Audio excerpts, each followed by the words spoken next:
트럼프 정부가 대북 압박을 강화하면서 대화 가능성을 탐색해왔던 북미 관계는 더 냉각될 것으로 보입니다. 하지만 미국 정부는 북핵 문제에서 여전히 외교적 해법이 우선이라고 강조했습니다.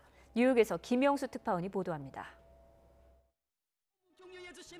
북한이 2달 넘게 도발을 하지 않고 트럼프 대통령도 자극적인 언행을 자제하자 워싱턴 정가에서는 북미 간 접촉설이 제기됐습니다. 틸러슨 국무장관도 지난 11일 북한과 두세 개 대화 채널을 가동하고 있으며 서로가 첫 대화를 할 때가 됐다고 말해 가능성을 더 키웠습니다. 일부 언론들은 북미가 공식 협상에 앞서 전초전 성격의 대화를 할 수 있다는 신호로 해석했습니다. 특히 트럼프 대통령이 아시아 순방 중 김정은과 친구가 될 수 있다고 말하고 중국의 대북 특사 파견도 큰 움직임이라고 평가하자 대화의 기대감은 더 높아졌습니다. 하지만 미국이 9년 만에 북한을 테러 지원국으로 재지정하기로 결정하면서 당분간 대화 기대는 어렵게 됐습니다.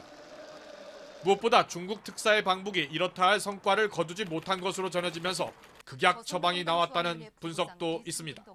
트럼프 대통령이 북한을 다시 살인 정권으로 비난하고 나서면서 북미 관계는 이전보다 더욱 악화할 것이란 전망입니다. 북한이 추가 도발에 나설 경우 북미 간 긴장은 더욱 고조될 수 있습니다. 틸러슨 장관은 그러나 최대한의 압박을 통한 외교적인 해결을 거듭 강조했습니다.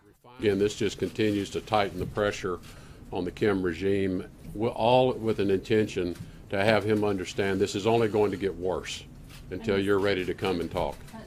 트럼프 정부는 결국 북한에 대해 당장 대화보다는 최대한의 압박을 선택했습니다. 북한의 강력한 반발이 예상되는 가운데 북미 간 강대강 대치는 더욱 격화될 것으로 보입니다. 뉴욕에서 YTN 김영수입니다.